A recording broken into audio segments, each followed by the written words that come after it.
One of the problems with open map data is people go in and change it in not good way. Change that adds features is good, but people would also, and sometimes it wasn't intentional, right? They just, you know, they do something wrong and all of a sudden you have two one-way streets like coming into each other, which is a driving problem.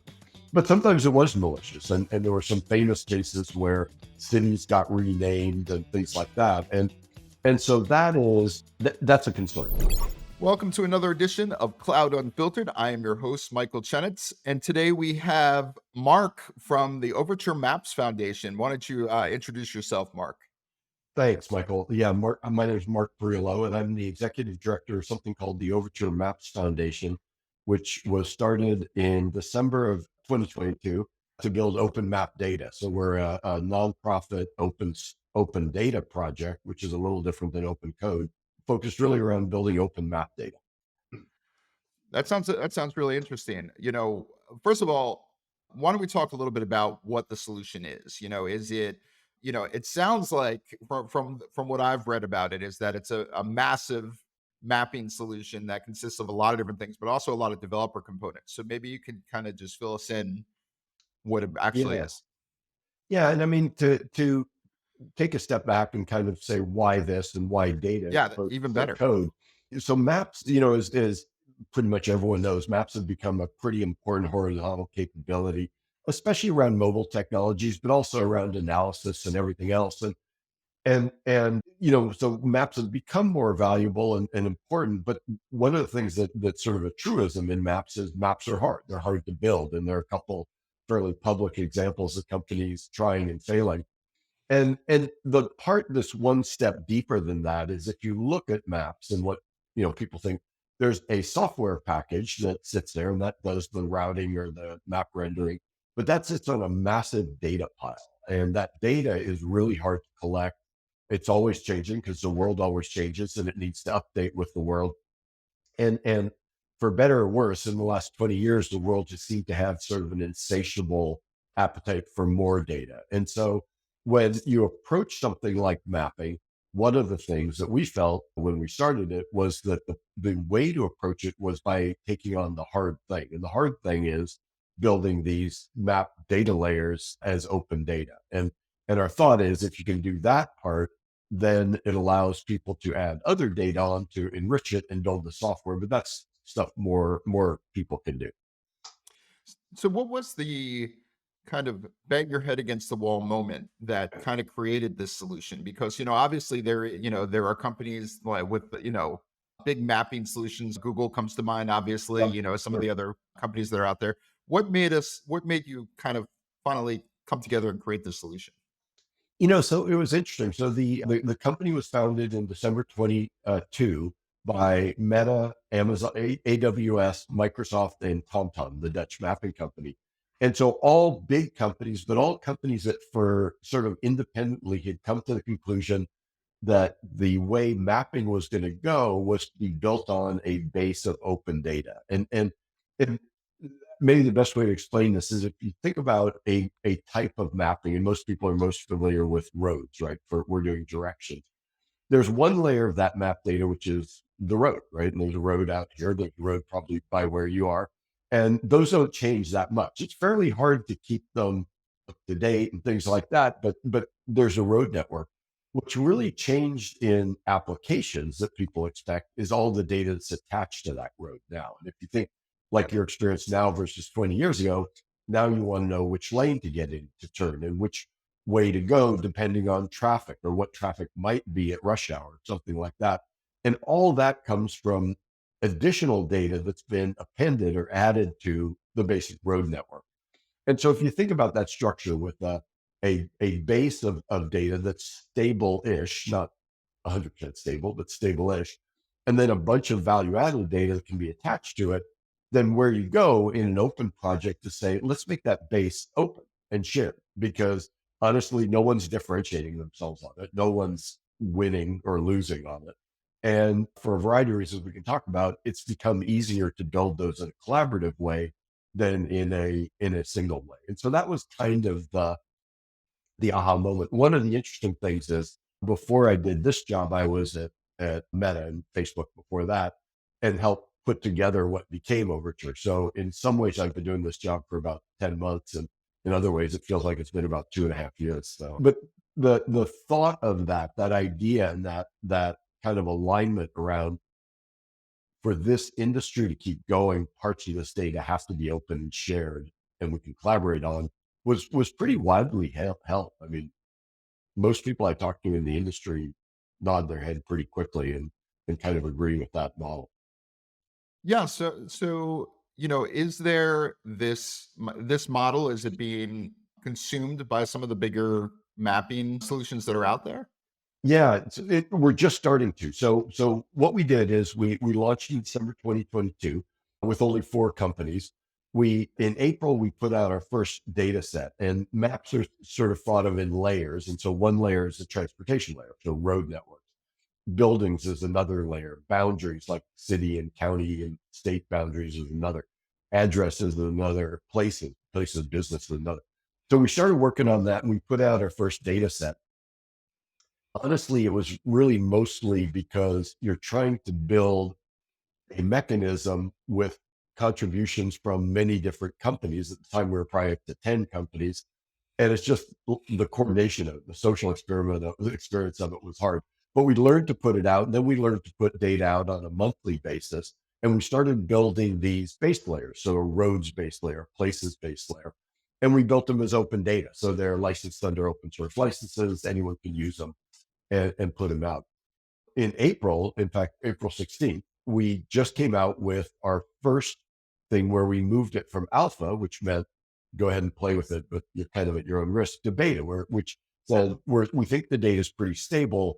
Now we should start to use it. And in fact, some of our members, Meta and Microsoft and Esri and TomTom, and a number of others, have already started using the data in their products. So how do you go from, conceptualizing this and creating the data structure to actually collecting this? I mean, obviously you have a Yeah, good start with things like TomTom, which already has data in a certain format and yeah. probably has collected some of this, and Microsoft and some of these others. But how do you take all that then and create something that's tangible? Yeah. Well, so you're right. We were really fortunate, not just in map data, but actually in open map data. And in open map data, there's an organization called OpenStreetMap that's been around for See. about 20 years. And they started 20 years ago with this idea of people mapping things that were important to them. So you map your neighborhood, I map my neighborhood, someone else maps their neighborhood. Millions of people do this, and lo and behold, you get a map of the world, which I heard about. I thought, wow, that'll never work. But 20 years later, they've actually built a pretty good map. And so that is a baseline of open map data built by that method. But then what you start to do is you start to say, what are my other sources of open map data? Because that's a good source, but there are others. So another one is, over the last 10 years, governments, whether national governments or federal or state or local governments, create map data. And increasingly, they've been making it open because they want that data to be used by people. They want, if you're spending tax dollars on it, they want it to have impact. And so that's data open. That data is open. So now what you do is you bring that in, and now you have to make a judgment call, right? We have the city of Redlands as an example that comes to mind. City of Redlands has 33,000 building footprints. OpenStreetMap has 3,000. Which one's better? And so you make some judgments on, and that process is called conflation. It's the putting together of data sets. And that's a big piece of it. So that's the thing we're starting to look at now is, how do you build data through sensors and signals from your community? And so to set that up, when maps had been built, like for all of history until 12, they were largely built by surveys. So people went out and surveyed, and they, wrote down or typed in what they were doing. And then that became the map. And the map is like the digital representation of the physical world. But when maps went into phones, you had a very interesting thing happen, which was you'd send map data out to people, they would use it, but they'd also send information back. And that information could be explicit, like this place you sent me isn't there anymore, or it could be passive, like I'm driving down a road, I've got a cell phone in my pocket that's navigating me. If 10,000 cell phones go down the road at 65 miles an hour, I can tell you a lot about that road, right? I can tell you where it is. I can tell you the lanes. I can tell you the center line. So that ability to take signals and create it become a big part of map building. And so if you kind of go down that way, then the best maps are the maps that have the most signals.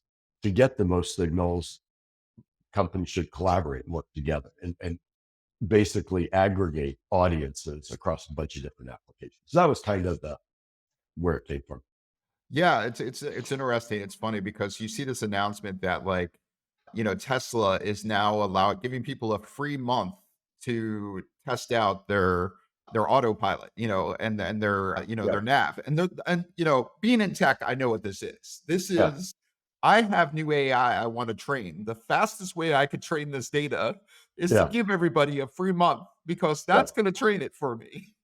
Well, and to your point, I mean, I used a very simple example of GPS traces, Yeah. but one of the big things, this is probably 10 years old or maybe more than that, is using AI on imagery, and that imagery could be from above, it could be aerial or satellite imagery, where you can look down and say that's a building, that's a road, or imagery at the street level, right? If you think about going along at street level, that doesn't just give you street view pictures; it gives you an image which then you can segment and do detections on and start to build map data. So there's this huge growing market of basically, putting pictures in one part into the box, doing machine learning and computer vision on it, and getting map data out the other side. And that's been a really big revolution for map data building.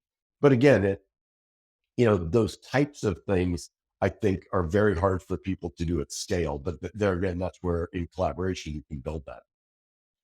Imagine a lot of transforms, because I think you have all these different types of data coming at you with different formats, from what I've seen in the documentation for your solution, it's a lot of YAML and like Yeah. getting that stuff into YAML and then figuring out, like what does the metadata mean and defining a lot of that stuff. Yeah, one of the real problems in mapping data is, this word conflation of putting data together, and the problem is that there's no really good standard in many cases of what that data looks like. There are some really good examples, and I think one example I think that's really interesting is something called GTFS. It's Global Transit I don't know, something F, and probably, but that is the format that all transit agencies put their schedule data in. So you Hmm. can imagine, like, yeah, I live in the Bay Area. The Bay Area has like 32 transit agencies. If they're all doing something different, it's a nightmare. But someone, it actually was Google many years ago, got them to all agree to put it out in a standard format. And that just makes the receiving and integrating of that much, much easier. And so, part of what we'd like to do is begin to normalize some of that so that data, because, at some level, people are using different formats or different standards. And you can argue all day about which standard's better than the other. In the end, all that matters is which one's adopted, which one do people use, and I think that's one of the things. I would certainly make life immensely easier for us. Then putting out data, it does come out in a documented schema, and that's an important part of what we're trying to do is have a documented schema so people know, I can use this the same in the United States as in Uganda. So you're kind of in the if you build it, they will come stage where you're Yeah, it's yeah. I mean, in a way. So the I guess the question then would be what gives you confidence that if you build it, they will come. And I think that there are a couple different things. And one is it has a long history. As I said, this organization, OpenStreetMap, had been building map data that had been used. And so I think there's a lot of interest in open data as long as people can attach their other data to it, right? So if you have a road, where the road is might be open, but the traffic on it might be something you consider proprietary. So you need to be able to attach that data there. So I think that there's pretty good evidence in the market that that is an interesting piece. And then the other thing is, now we're at, I think, as of yesterday, 29 members. So we wow. have a lot of companies, and it's an open source project. The companies work together, and they're, at some points we tell them, your job at some level is to be selfish, build what you will need. And so the schemas and the data and the focus on where we focus and the types of data we try and collect is really driven by the members. So hopefully it's not as blind as if you build it, they'll come. Like, we kind of know what they're coming for. I think. Yeah, yeah, yeah. Yeah, Yeah, that makes sense. And I kind of think of, like when you were talking about that proprietary data over the open data, I think of things like, okay, I use Easy Pass to get through my bridge tolls. yeah, That's that data, they're collecting all that data, but you still have to know it's over a certain road or it's over a certain but yeah. they're actually gleaning like speeds and things like that off of the Easy Pass, locators and And things. there's a tremendous amount of that. It wasn't very long ago. The only way they knew freeway speeds were sensors under the freeway, right? So you drive Yeah, over yeah. this one, then you drive over that one. But now, yeah, those easy passes and transit tags and things like that are all collecting speed data. And mobile phones is a huge source.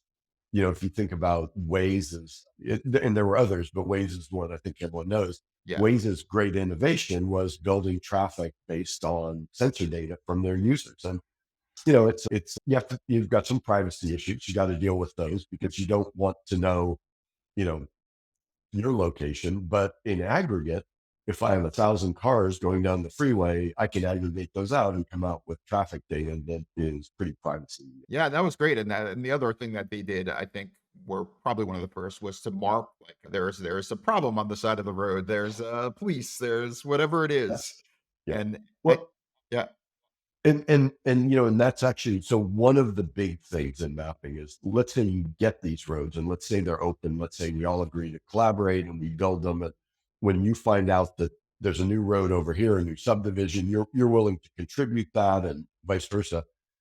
Then I think where the market gets really interesting is on the data that people attach on top of that. And yeah, everyone has something different, right? But if you're in ride sharing or logistics, one of their biggest competitive advantages is knowing how to schedule their people and precisely when that person is going to walk up, deliver things, whether it's for customer service or for management. And so they're not super interested in the roads, but they're really interested in traffic, where to park, how to walk to the place. They're very interested in that kind of stuff. And that they would not make open, right? That is their bread and butter. That's how they get competitive advantage. And similarly, Facebook is sort of interested that a certain restaurant's there, but what they really like is a list of all the restaurants, because what they're going to do is apply information to that, and that could be Instagram posts or likes or reviews or pictures or input. And so everyone gets to layer on their own data on top of the base map data. So what happens? So I think about this about contributing to something like this, and you kind of have the Wikipedia problem, which is yes, I have all the information, I have all of the history and the information that you needed, but you also have to police it and say some of this information is incorrect. Yeah. So how do you Yeah. go about doing that with such a massive undertaking? So that was actually one of the big things that we tried to bring into Overture that we didn't think it existed before. In fact, one of the problems with open map data is people go in and change it in not good way. Change that Yeah. adds features is good, but people would also, and sometimes it wasn't intentional, right? They just, you know, they do something wrong, and all of a sudden you have two one-way streets like coming into each other, which is a driving problem.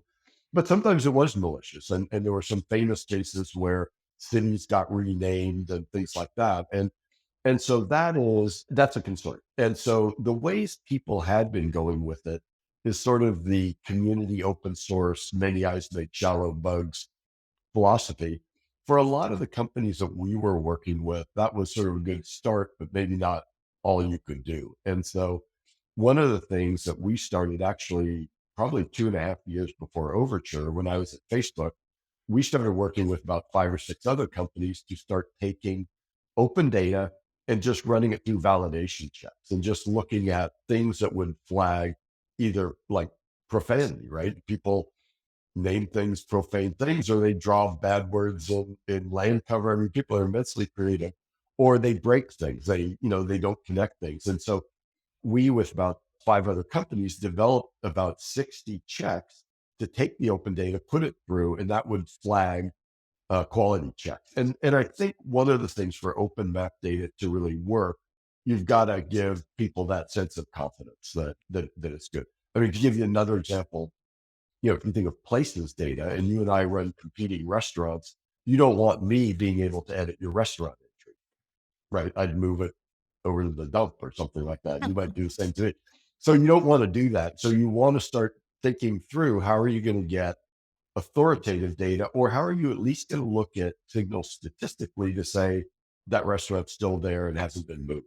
So I would imagine that AI is going to take place, give you some benefit yeah, here in terms of like validating and putting some, at least through some checks and things like that, that says, so somebody changes something and they can go out and check, okay, with all this data, I see that there's yeah. a 99% chance that this is correct or something like that. Yeah, and AI has been actually a huge part of mapping for quite a while.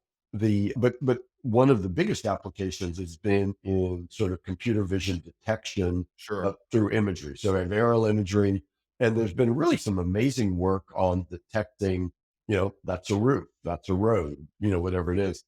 But the thing that you're talking about, and I think the thing that is really kind of becoming interesting now, is use of large language models, where I Mhm. can start to get access to other data sets and text data sets and unstructured data sets and start to do it. And I mean, that is, I think, fairly new. But one of the advantages of some of the members we have is we have some members who are very good at large language models, and Yeah, yeah. and and so they're starting, and one of the ways we'd like to go is where, as those technologies evolve, we're able to use that technology either to create new data or to show us where the data's wrong. Right now, it's kind of expensive. It works, and it works well, but it would be very hard to do all the data in the world. The data is Yeah. huge. The data is huge, but if you have particularly problematic cases, that's in today's market, that's where it goes, and I'm sure that'll broaden out. Yeah, and I'd imagine that, the same problem with that you're kind of solving with mapping, you almost need for IoT and some other things. I mean, you have things like MQTT and things like that, but you need to kind of standardize the language that you're going to send this stuff over Yeah.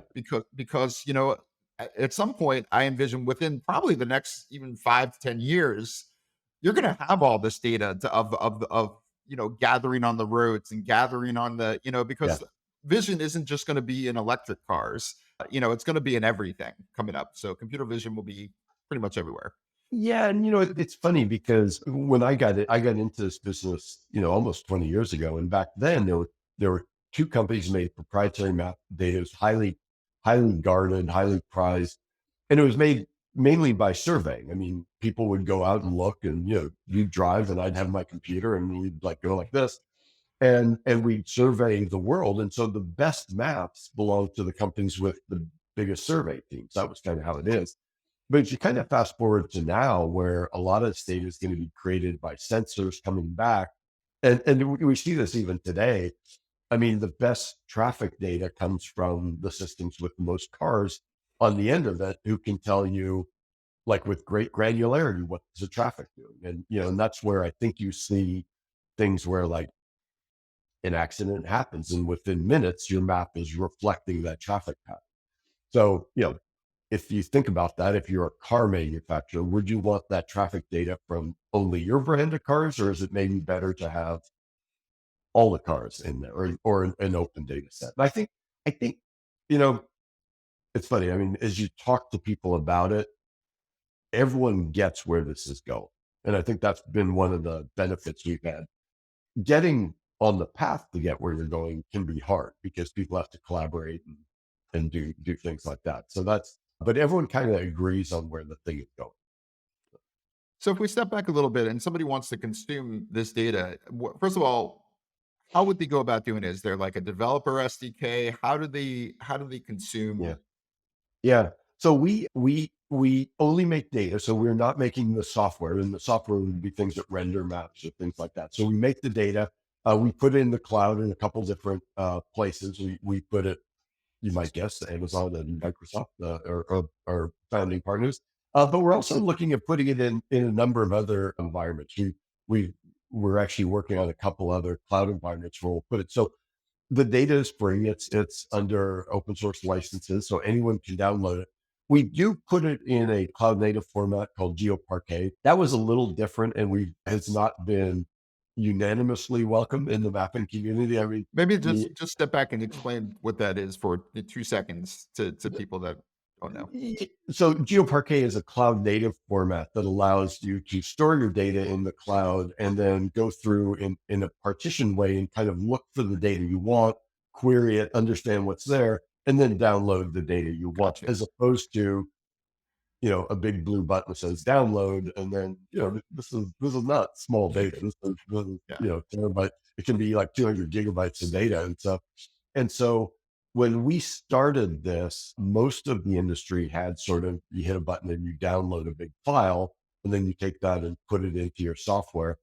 We kind of philosophically wanted to go with cloud native technologies because we felt that the data was just getting to the point where it was so big that it was going to break the other model. It just wasn't going to be what was there. And the second thing is, our target market is really application developers who are building maps applications. And the good news there is, if you assume that's your target market, you can also make some assumptions that, you know, going and accessing data out of Athena, out of AWS is something they know how to do. And we've been pretty happy with that. Although, like I say, I think there are people who would like to just be able to download the data and stick it in the software. And so we're looking at tools to accommodate all this. But we do think the cloud data format is really the way it's going to go. Yeah, I mean, just coming from that background, I mean, I would much rather consume smaller bits and just get the pieces that I need than download everything. So, I definitely see the benefit to that. What were some of the objections to using that? It's just not the way they've done it in the past. I think that's right, and you need to be able to write some code, and we're doing some things to make that a little easier. But in the past, it was literally hit Yeah, download, and it just downloaded, and it was interesting because it was a for our team. We had a number of people who just felt very strongly that this is the way it was going to go, and felt even more strongly that if you went the old way, it was going to break and not too far in the future. And so we did that. But yeah, the objection was, it's a different way of doing it. It's a different way of accessing data. And I'd say honestly, we took a bit of a short-term hit. Anytime you change something, you take a bit of a short-term hit. But we're starting to see already in the community people starting to develop better and better tooling to do that. And so, the wonderful thing about open source is they don't have to ask my permission; they just go do it. And we've already seen a lot of development work on that, which is great. So I super convinced it's the right path. A little painful for some people in the short term. yeah. I mean, when you think about it, I mean, a lot of computing is happening at the edge. Edge means that you have less resources, and when you have less Yeah. resources, you need to consume things a little bit smaller and thinner, and Yeah. then Yeah. process it. Yeah. So yeah, Yeah. I mean, I think that was smart. I would have done, if I had Well, that choice, I would have done the same thing.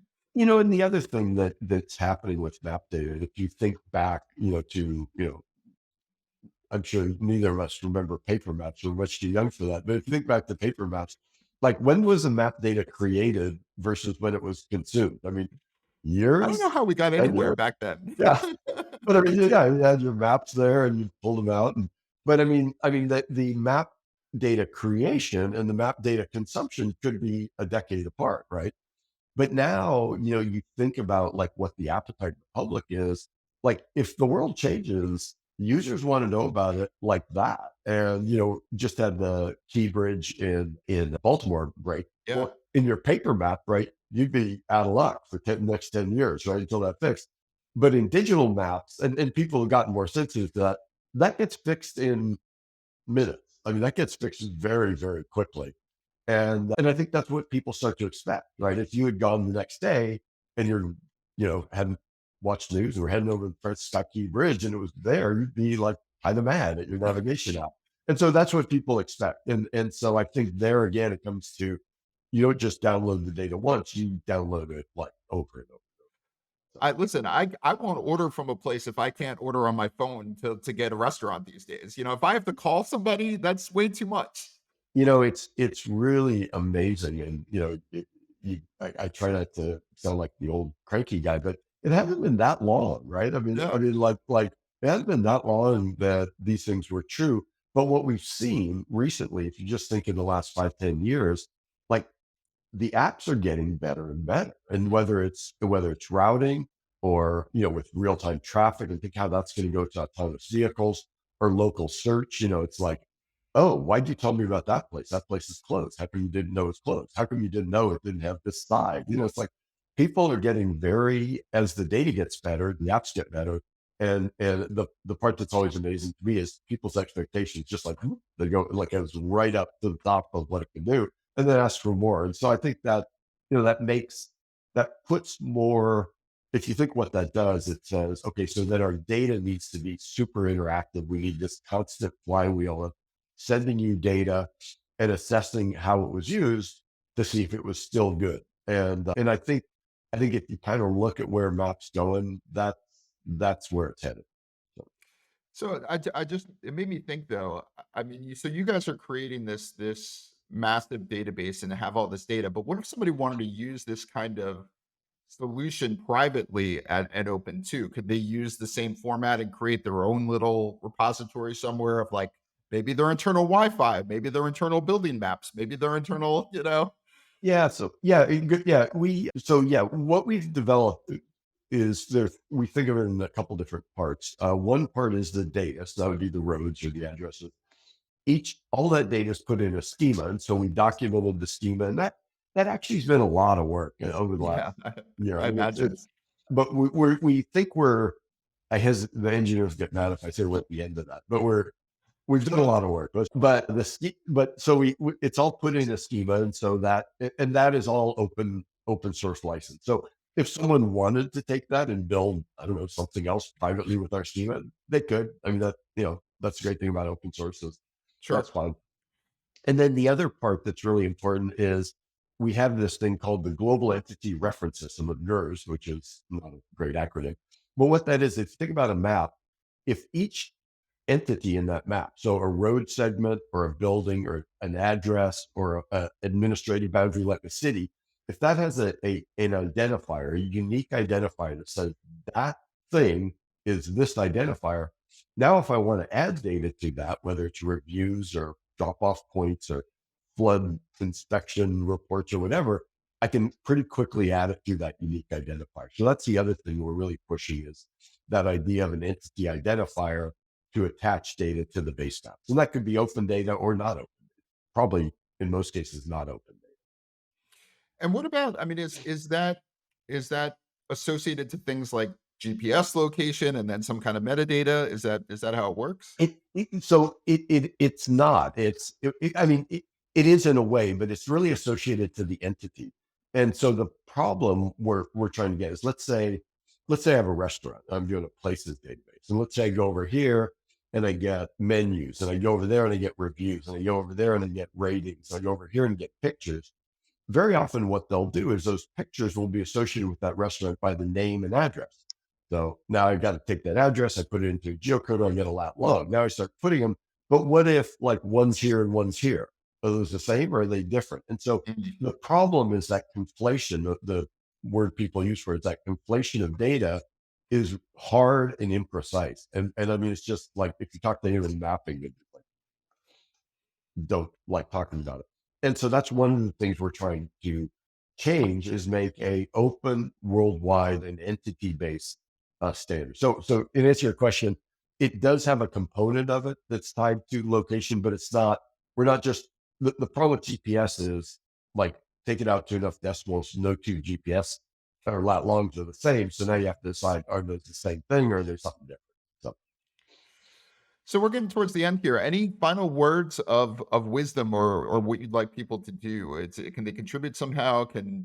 How can they y- you work with know, this? yeah, so we've just come out with our beta release, and that what that says is we think this is getting pretty close. Our main sponsors and a lot of our members are starting to adopt it. We hope others will too.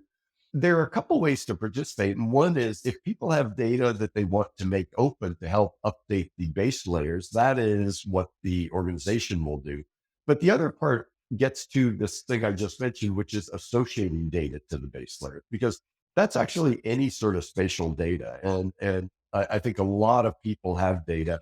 And the benefit of associating your data to our base layers is anyone who uses those base layers can now use your data. And I think at the end of the day, this is really about getting data used.